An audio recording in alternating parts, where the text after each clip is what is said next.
Today, we're going to talk about how social capital can bridge your social inadequacies. Okay, let's put this somewhere down. Put this right here. So I've noticed that a lot of young people face some pretty shitty life scenarios when they have low social capital, such as increased loneliness. I don't think people of our generation even go out. They don't have any friends. They have the lack of motivation to do so. And there's a lot of challenges when it comes to social skills. And obviously, this goes hand in hand with depression, anxiety. Like when you don't have any friends, a reason to live, people who support you, community, of course, you're going to be depressed and anxious and lonely. I think Gen Z, over half of us, deal with depression and anxiety, and it's probably due to the social environment in which we grow up with. We have a lack of connection to other people. And the most important thing is no one is having sex. People have a lack of sexual encounters. No one is approaching, no one is going on dates, let alone romantic relationships. And as a guy, if you have all this pent-up testosterone and rage and you don't have an outlet for it, let's say healthy relationships with a female partner and you have a sexual encounter and you guys can have consensual, amazing sex, of course you're going to be stoked. But when you're just home alone, jerking off to porn 24/7, life's not going to be that great. And the most important symptom is lower social mobility and financial hardship. Most people of Gen Z are broke. There's such a competitive workplace environment. There's not really a place for you where you can get an entry-level job, get your foundation, move out of your parents' home, and just become an adult. Most people are living at home, upset, underemployed, working at Chipotle or Wendy's, and not living out their dreams. They're just completely upset. And when you have low social capital, you can't exert your influence in your workplace environment, social scenarios, in personal relationships, because you don't have clout. You don't have people fighting for you. You don't have people supporting you. And this is the hardest thing about low social capital is you can't really move up the ranks when people don't support you. And I just think there's an overall pessimism towards life and nihilism. You just don't have a lot of social mobility and you're just deeply upset. And the thing is, you're just negative to be around. And it makes complete sense because you're upset. You have every right to be upset because you have low social mobility, low social capital. You can't exert your influence or anything. You don't have people fighting for you. You don't have a reason to kind of just keep on going. You're kind of just endlessly drifting, and that sucks. And the answer to all the problems I just presented is social capital. Okay, so the real definition of social capital is very long-winded and kind of confusing, so I asked ChatGPT to come up with a simple answer for kids so they can understand it. Social capital is like having helpful friends and neighbors you can trust and count on to help each other. So it's a social network with no strings attached, where they give you something and you owe them something. It's an abundance of love and free resources that you have access to. And it actually leads to amazing opportunities and a better life outcome. Most important thing is you just make so much more money when you have high social capital. Think about the resources that you can tap into, the financial assistance from friends, parents. So if you think about it, think about tuition for college, grad school, wedding. So if you have grandparents helping out, family paying for your college, you don't have any debt. That's the most important thing. And think about the mentorships that you can build, job leads, job opportunities. If you really think about it, people who have high social capital, they have opportunities that are usually gatekept from the general population, from the rest of the population, because there's a high barrier to entry and you have a lot of boundaries. And I know, going to a really great university and networking very well, their parents of my best friends all are very successful. And when I needed an internship or my first job, I reached out to my network and I got an immediate interview. So I didn't have to post on Indeed or LinkedIn. That's the power of social capital. People want to help. It's their resources that you have access to. And all those depressing things I just talked about, like think about loneliness, being uncontent, not being happy with your life. Think about it. You have improved well-being. Your mental health is great. You have a community, a network, and friendships that you are a part of. You have a place for you that you can go regularly. People appreciate your presence. You're not just forced to be home alone because you lack social mobility, you lack sexual encounters, romantic relationships, let alone best friends. You have stuff to do.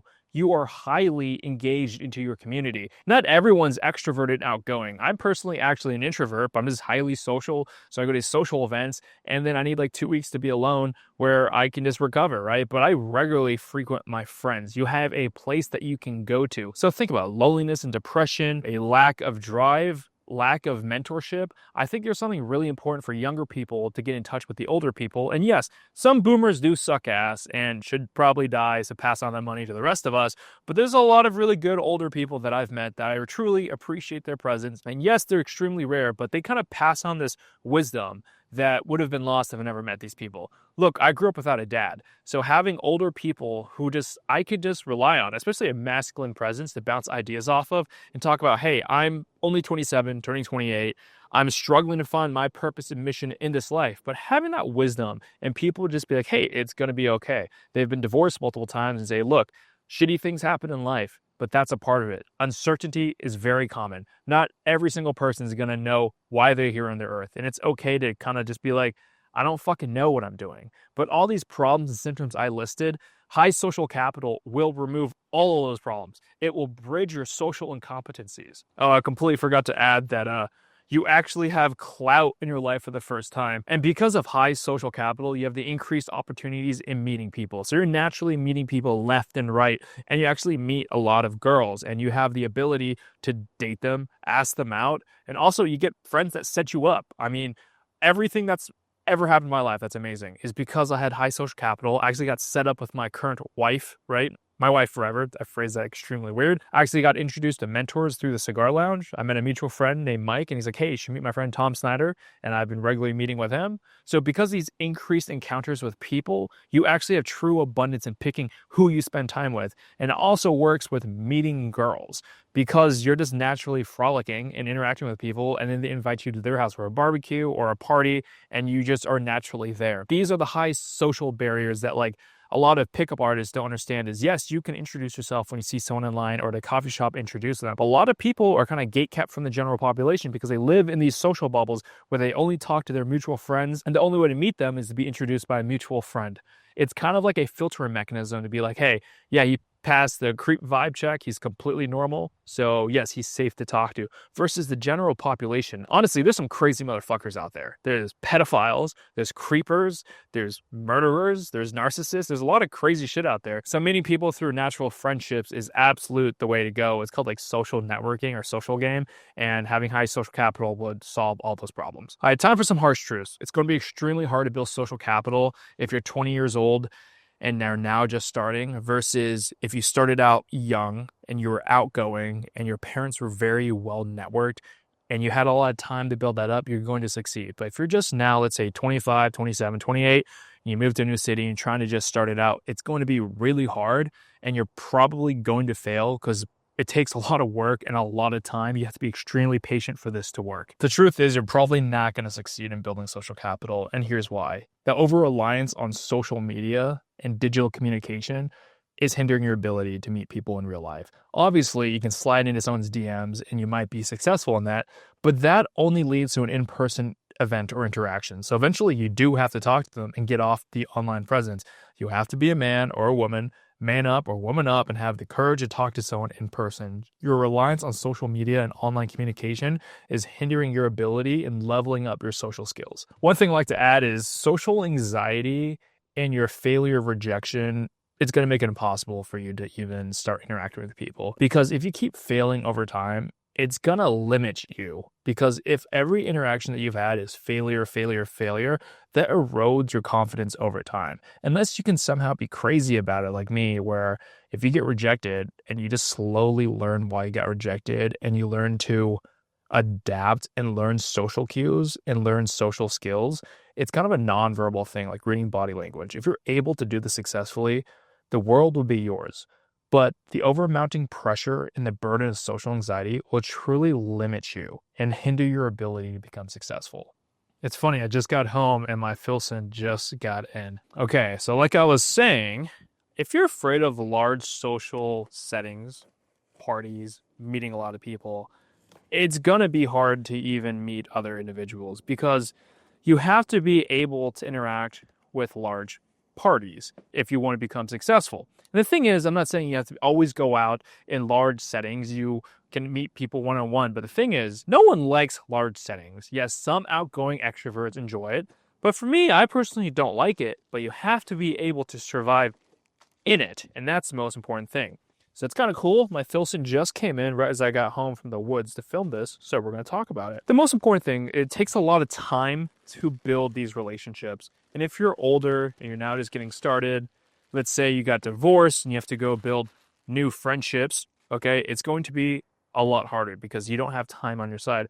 Versus if you just graduated, you're going to be in one of the best positions of your life because you do have time on your side. And when you're younger, you can make as many mistakes as possible and people do forget about it. Typically, when you're younger, people are more forgiving versus when you're older, people kind of look at you like, dude, you need to have your life kind of fucking figured out, man. How are you still fucking up? So we're going to try this Filson on in the meantime. I absolutely love jackets. Jackets are one of my favorite things to do. So we're going to try this on. Okay, microphone's going down. Okay, and my jacket's coming off. Okay, so my dumbass realized the mic was down here after I unclipped it from my black jacket. But yeah, this is an amazing jacket. So this is a Canvas Outfitter jacket by Filson. Corduroy collar, very nice lining to it. This is very soft. I think it's wool, might be a wool blend lining. It's only on the back shoulders, which is really cool. It looks vintage, kind of washed, but pretty badass. Absolutely adore Filson. So Filson usually runs a little large. I do like that, like the boxier fit, because as you age and you grow, it's going to look better. I gotta move the mic right here. Sweet. Okay, yeah, that's super nice. So the odd thing about this jacket is the pockets. So there's a pocket up here, a little booby pocket. Second pocket right here. This is a flap that I guess protects it and is kind of, I don't know. Oh yeah, this is the pocket. Okay, cool. So yeah, it's kind of odd placement of everything, but I do enjoy it. You have a little left booby pocket, corduroy lining as well. And I don't know if you guys are into watches. So this is my Omega Seamaster Pro 300 in green. It is one of my favorite watches on the OEM rubber strap. Kind of changes colors. Sometimes it looks black when it's really dark, but looks green. But look how crisp that looks. And you have the bezel. I really don't like Omega's bezel sometimes. It's really hard to turn compared to Rolexes if you guys are into watches like that. But let's see if I can get this back to 100. Bam. Okay, back to the jacket. Here's the side profile view. Okay, here is the back. And then here's the side. Oh, I don't know if you guys can see this, but I have a pet squirrel in my backyard. His name is Fat Albert. Let me see if I can get this off. I don't know if you guys can see this, but I have a pet squirrel in my backyard. His name is Fat Albert. Let's see if you can see him. Oh, yeah, he's like right there if you can see him. And then that's his little house. And I'll give you guys a little tour of my backyard. So, propane heater for the winter time when I'm hanging out with my friends. Hadley's dad got me this smoker, which is super cool. And my favorite part of all this are my pumpkins. So, we started as pumpkin patch. As you can tell, there's one big pumpkin right there turning very fall orange. I have a second right there. We have little baby pumpkins actually growing up here. I don't know if you guys can see it. Okay. Oh, okay. There's a squirrel. There it is. There it is. Bam. Super cool. And then we have a pumpkin right there as well. So the funny thing is when we were growing all these pumpkins, we actually grew them from this wood box right there. And then it kind of pretty much just took over our garden. So yeah, we have these two big ones. We've harvested 2 pumpkins already. So we have 3 coming. And then we have a bush of mint. And then we have our basil, mint, thyme, and then we have our bell peppers. So this is a little bell pepper plant. It's going to be the end of the season, but that's super cool. Okay, so back to my video. So it's very hard to start off from scratch if you're not a local to the area and just move to an entirely new city. And obviously, the more you fail, it's going to erode your confidence. But if you can just stick to it, it will be successful. But if you want to learn how to build social capital, please subscribe to my channel where I will teach you how to do so. And fun fact, I've actually already made a video talking about how to do it. It's just under a different title, talking about how to build meaningful relationships. So if you can check that video out, you'll learn the 5 steps in building meaningful relationships. You can just substitute the word social capital and it's the exact same outcome. And the thing I want to talk about is that I've done it. I moved to the DMV, so DC, Maryland, Virginia. I moved to Maryland after graduating college in California. I moved out here during the peak of the pandemic, knowing absolutely no one. I didn't have friends. I didn't really have a mentor. I didn't really know where to start. And I really couldn't go out to bars or clubs or interact with the real world because it was shut down. You couldn't go anywhere. All the bars shut down at 10.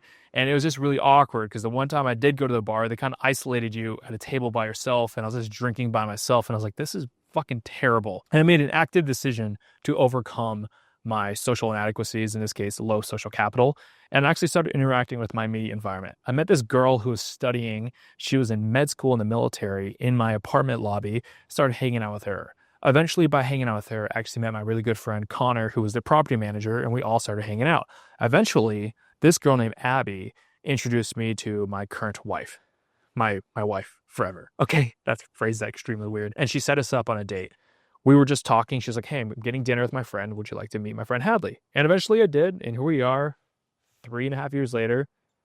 I proposed in the first year and we got married on October 4th. And you watch my last video, you'll see footage from that. And I'll upload videos and pictures about that later on. And then eventually I became a member at my local cigar lounge. And I met my mentor and my current friends. They changed my life. So the fact is, I could do it. So can you. And my story is kind of ending, and your story and journey is now starting. So let me guide you. So subscribe to my channel, guys. I know that. Peace out. Hope you guys found value. So it's funny. A lot of you guys are probably asking, hey, why is there a squirrel's nest or a birdhouse just laying on the fucking floor? It's because I had a really fat squirrel named Fat Albert who was so fat he couldn't climb a tree. So I kind of put it on the floor for him. We gave him some water. And then we had a lot of acorns. So I made an acorn pile. So he kind of eats out here and I feed him corn cobs. But yeah. Super cute. I don't know where he is. He's very skittish.